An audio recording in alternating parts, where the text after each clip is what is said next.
Assalamualaikum warahmatullahi wabarakatuh. Perkenalkan, nama saya Muhrial dari kelas 1D, D3 Teknik Elektronika.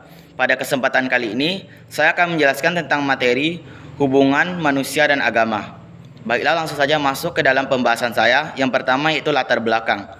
Manusia sebagai makhluk Allah yang paling sempurna dibandingkan dengan makhluk lainnya memiliki beberapa alasan. Di antaranya, manusia memiliki akal dan pikiran yang dapat dipergunakan untuk memikirkan dan mempertimbangkan tentang keagungan dan keesaan Allah Subhanahu wa taala. Oleh sebab itu, manusia memiliki agama. Artinya, manusia mengabdi kepada Tuhan, baik itu berupa dewa, patung atau lainnya sesuai dengan pemahaman masing-masing. Selanjutnya, manusia menurut ilmu pengetahuan. Ilmu pengetahuan menjelaskan asal-usul kejadian manusia dengan teori desendensi atau keturunan, atau teori evolusi. Menurut teori evolusi, manusia berasal dari bangsa yang lebih rendah, yaitu hewan. Teori ini berpangkal pada penemuan Lamarck pada 1744 sampai 1829 dan diilmiahkan oleh Charles Darwin pada 1809 hingga 1882.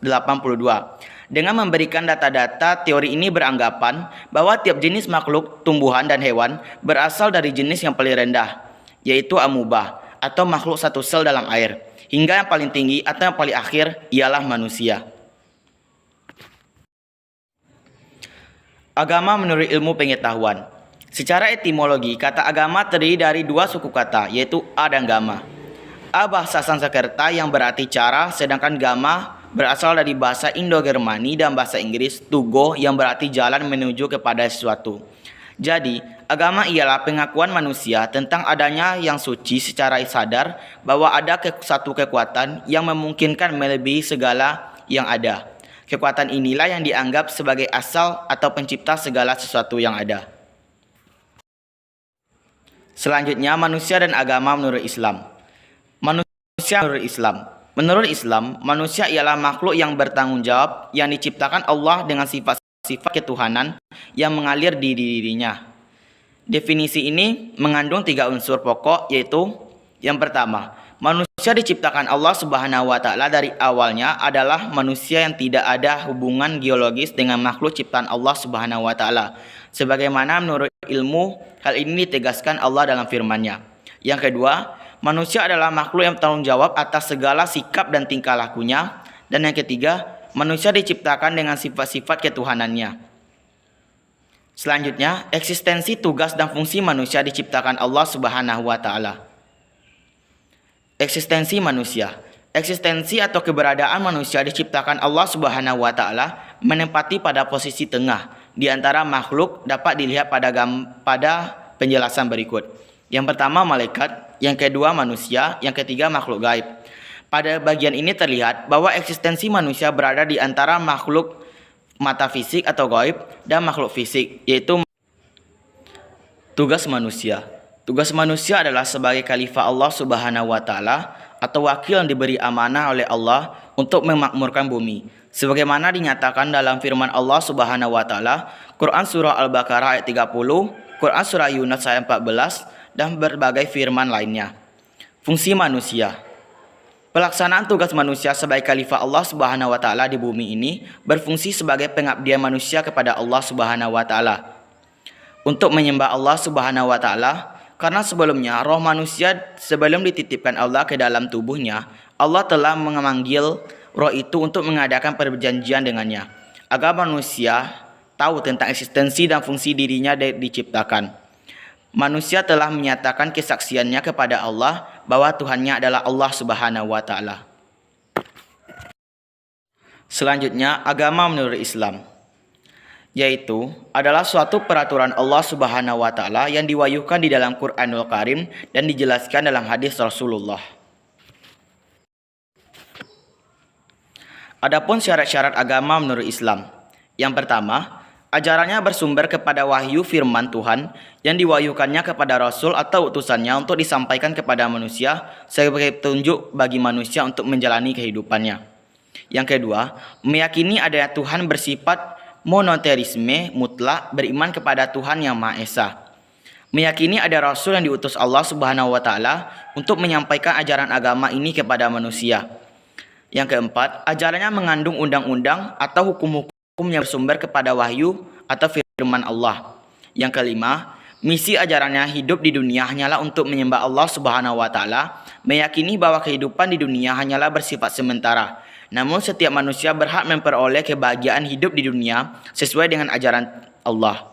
Yang keenam, visi ajarannya selalu mengajak manusia berbuat baik kepada manusia dan alam, lingkungan, dengan melakukan amal makruf, nahi mungkar, dan mengajak manusia beriman kepada Allah Subhanahu wa taala. Yang ketujuh, ruang lingkup pokok ajarannya mencakup keimanan sebagai pondasi keyakinan iman, hukum-hukum yang mengatur segala aspek kehidupan manusia. Karena ajaran agama Islam mencakup seluruh aspek kehidupan manusia, maka fungsi agama Islam dalam kehidupan manusia adalah sebagai berikut. Yang pertama, sebagai pedoman dan petunjuk bagi manusia untuk melaksanakan semua aktivitas kehidupannya. Yang kedua, untuk mengetahui hakikat dan tujuan hidup manusia diciptakan Allah. Yang ketiga, untuk mengetahui perjalanan kehidupan manusia dari awal diciptakan sampai akhir. Yang keempat, untuk mengetahui visi dan misi hidup manusia di muka bumi ini. Yang kelima, untuk mengetahui hak dan kewajiban manusia dan tanggung jawab manusia. Yang keenam, untuk mendidik potensi SDM agar menjadi cerdas, sehingga manusia dapat membuktikan dirinya sebagai makhluk termulia diciptakan Allah. Yang ketujuh, untuk mengetahui kepada siapa manusia beriman, menyembah, berhukum, dan berakhlak di dalam kehidupannya. Berikutnya, sejarah agama dalam kehidupan manusia menurut Islam. Fakta sejarah membuktikan bahwa hidup manusia selalu berada di bawah suatu sistem keyakinan yang dipercayainya sebagai suatu tabiat yang merata pada setiap manusia. Karena manusia memiliki potensi spiritual mengenal Tuhan yang dibawa oleh roh jiwa sebagai tabiat beragama semenjak manusia itu diciptakan Allah. Atau semenjak lahir, manusia yang pertama beragama di dunia ini adalah Adam dan Hawa. Potensi inilah yang menyebabkan manusia mampu menangkap kebenaran adanya Allah Subhanahu wa taala sebagai pencipta alam semesta ini. Menangkap dan menerima kebenaran ajarannya, wahyunya yaitu Al-Quran, dan adanya utusan Nabi dan Rasulnya yang menyampaikan wahyunya kepada manusia sebagai petunjuk bagi manusia dalam memakai seluruh potensi dan perlengkapan hidupnya. Selain potensi spiritual, manusia juga memiliki potensi emosional dan intelektual dan nafsu sebagai akibat bersatunya jiwa dengan jasad. Berikutnya, toleransi kehidupan beragama. Definisi toleransi beragama merupakan sikap individu yang dilakukan dalam menghormati dan menghargai keyakinan dan kepercayaan seorang individu lainnya, dengan mengedepankan asas-asas kemanusiaan bukan pada keyakinan. Adapun fungsi toleransi sebagai berikut. Yang pertama, mencegah perasaan yang berorientasi pada ego, mencapai mufakat secara bersama, meningkatkan rasa nasionalisme dalam diri, serta mempersatukan setiap perbedaan. Adapun manfaat toleransi sebagai berikut. Yang pertama, terhindar diri adanya perpecahan antar umat beragama, memperkuat tali silaturahmi antar umat beragama, memperkokoh persatuan negara, terciptanya keteraturan dan keharmonisan, memperkuat tingkat keimanan diri, dan lain sebagainya. Contoh toleransi beragama.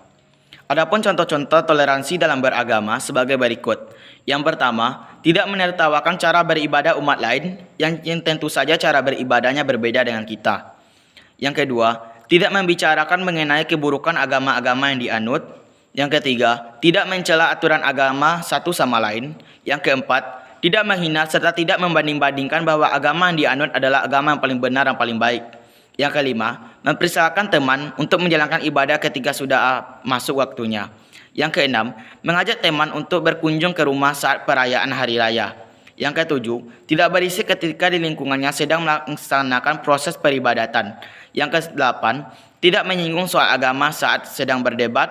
Yang kesembilan, memberi maaf apabila teman melakukan kesalahan. Yang kesepuluh, tidak makan di hadapan teman yang sedang menjalani ibadah puasa. Dan tentu saja masih banyak contoh-contoh lainnya. Baiklah, demikianlah yang dapat saya sampaikan pada kesempatan kali ini. Semoga bermanfaat bagi kita semua, terutama kepada diri saya sendiri. Demikianlah yang dapat saya sampaikan. Saya tutup dengan wabillahi taufik wal hidayah.